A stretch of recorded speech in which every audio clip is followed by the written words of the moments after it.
ये किसान पुत्र है, आ रहे हैं दिल्ली की तरफ, तैयारी कर लो। तो पहले अग्निवीर 25% सेना में रखने की बात थी और 75% वापस भेजने की बात थी।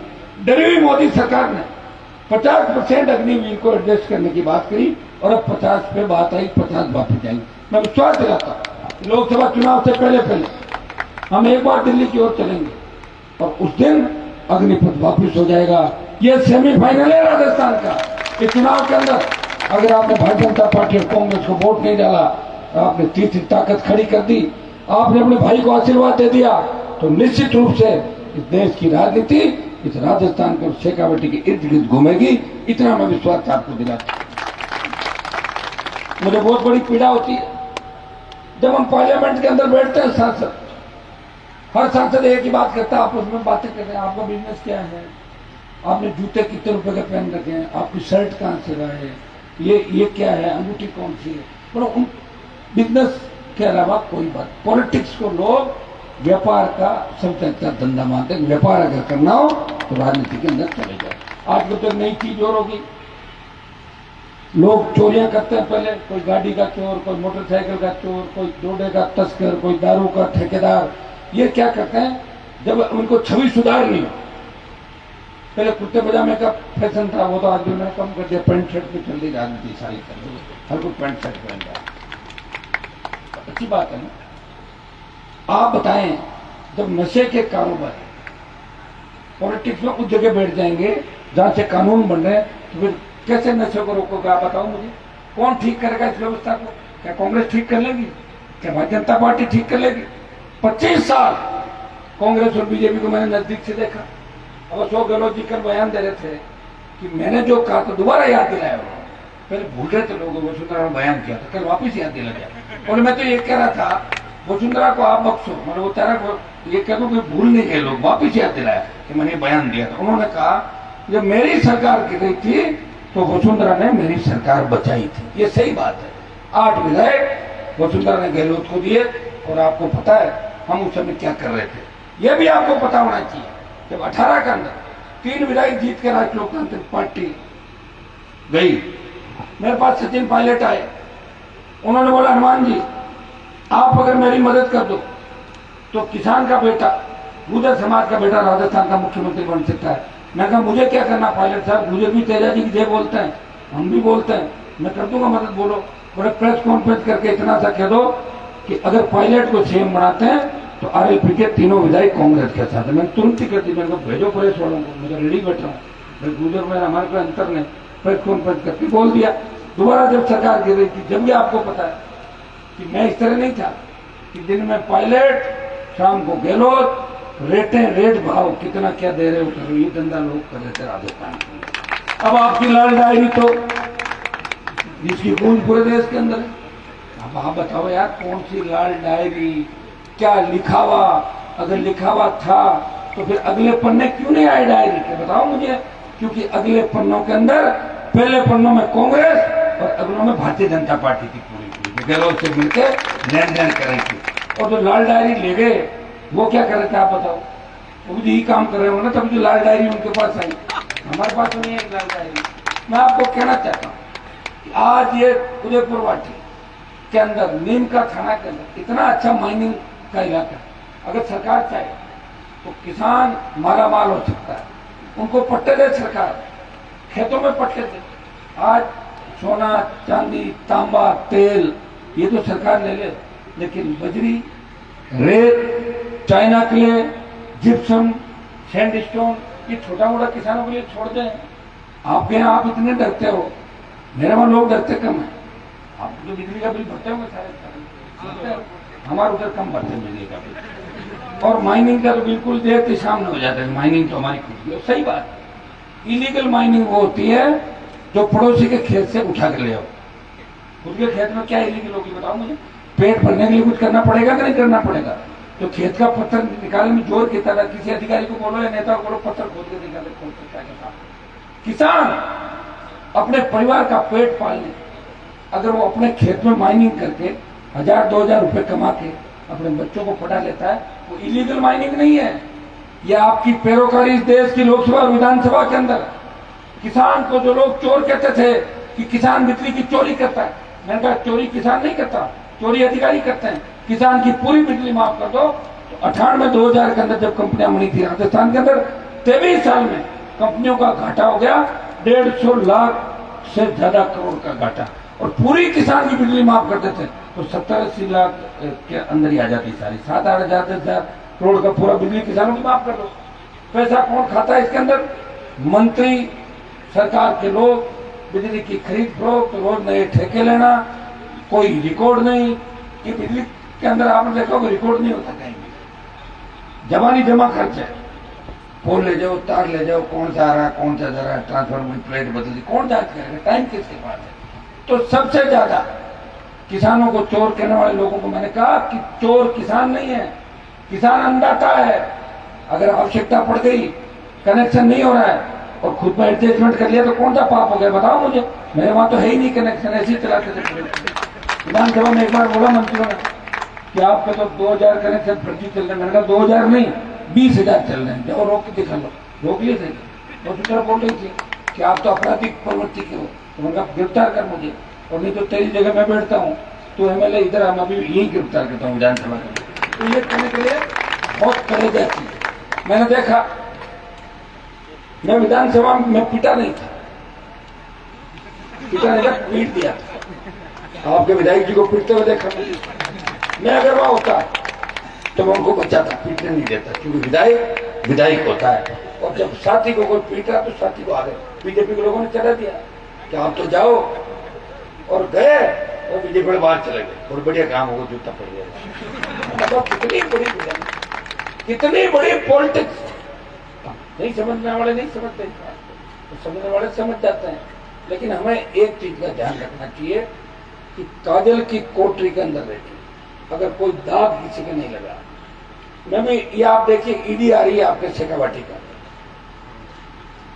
टीडी शायद नहीं पहुंची आई, देखिए टीडी एक कम आई तो ईडी आ गई है वापस। लक्ष्मणगढ़ सीकर पूरा नाप तोप कर लिया, नागौर के अंदर घुस गई। आसपास के कांग्रेस के नेताओं के जो पार्टनर साथी थे, ईडी सीबीआई चुनाव के टाइम, अब जो चुनाव नजदीक आएंगे एसीबी सीआईडी सीबी केस मुकदमे डराने की कोशिश करेंगे। मैं तो रोज सरकार ऐसे पीछे पड़ेगी, 1-2 मुकदमे रोज दर्ज कर लेते, ज्यादा चलते 1-2 पीछे पता लगता है रात को एक मुकदमा दर्ज होगा, उनका होना दो भाई, जो भी होना। जब जीवन ही समर्पित कर दिया, आपके लिए लड़ते हुए एक बार सजा भी हो गई थी, आपने देखा होगा, फिर किशोरी के पास बरी हो गए। अब अगर हम लड़ेंगे नहीं, आपके लिए सड़कों पर नहीं बैठेंगे, तो कैसे आपको न्याय दिलाएंगे बताओ मुझे? तो लोकतंत्र बचेगा ही नहीं। लोकतांत्रिक व्यवस्था यही है कि जनता के लिए, जनता के प्रति भी लड़ाई लड़नी पड़ती है। लड़ाई लड़ते हुए अगर सरकार के लोग इस तरह करने लग जाए तो निरंकुशता हो गई। जो निरंकुशता मोदी की देश के अंदर चल रही है, मीडिया वही बात छापेगा जो प्रधानमंत्री चाहेंगे, मीडिया वही दिखाएगा बार बार जो मोदी जी चाहेंगे। मुझे बताएं कि 2014 के बाद एनडीए के माध्यम से बीजेपी सरकार के अंदर आई। हमारे देश में तो छोटा नया दल था, पंजाब से लेके महाराष्ट्र तक, बिहार तक, कितने किसान नेताओं के कंधे पे बंदूक रख के धीरे धीरे भारतीय जनता पार्टी आगे बढ़ी। अगर अकेले में दम होता तो एनडीए क्यों बनाते? अकेली लड़ती भारतीय जनता पार्टी। एनडीए के साथियों को बार बार निकालते खुद की संख्या 303 कर ली और एनडीए वालों की क्या हालत कर दी, ये भी आप देख रहे हो। लेकिन 14 के अंदर और 19 में उम्मीद जगी थी कि मोदी की सरकार बनेगी तो सादत कम होगी, किसी किसान के बेटे को सीने पे गोली नहीं मिलेगी, हिंदुस्तान का बेखौफ इस पूरे देश के अंदर होगा।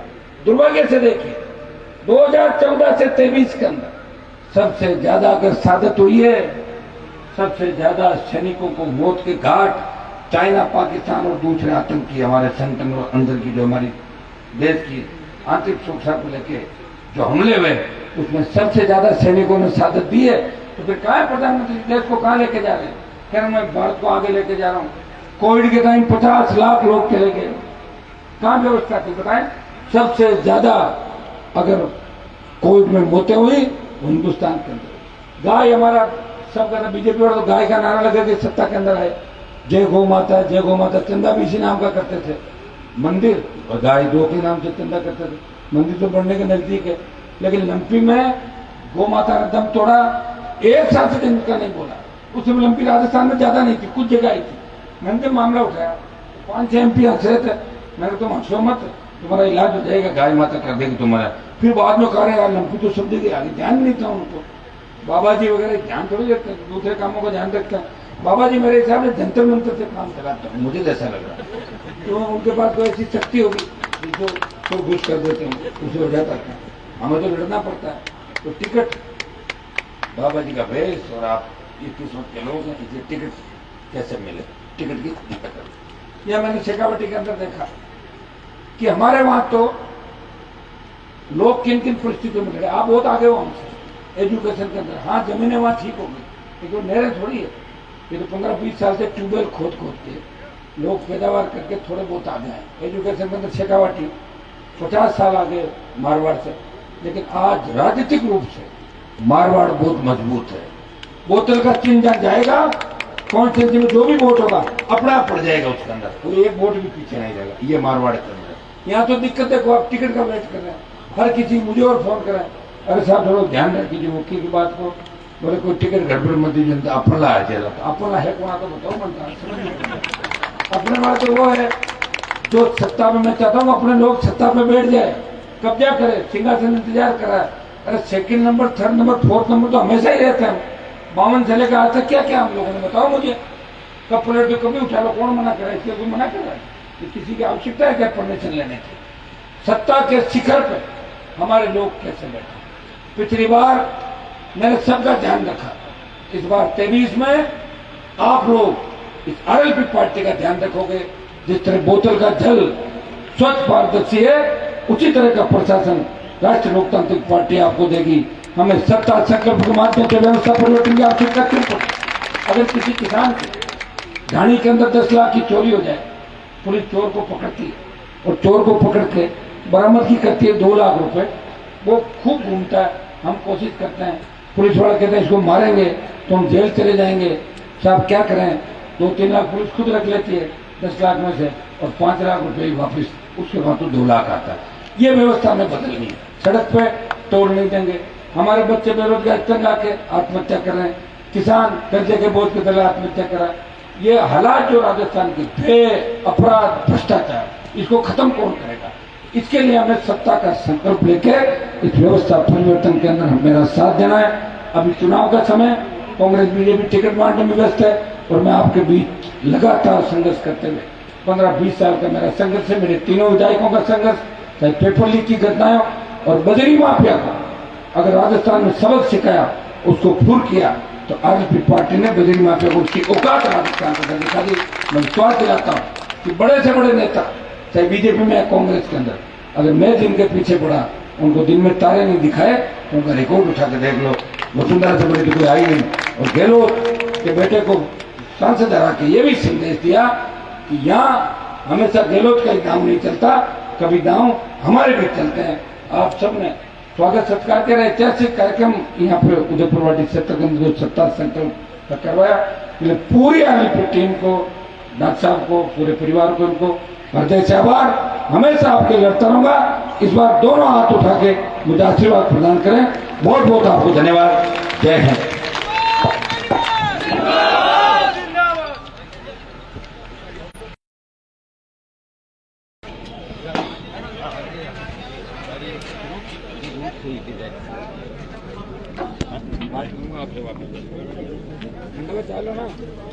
ठीक है।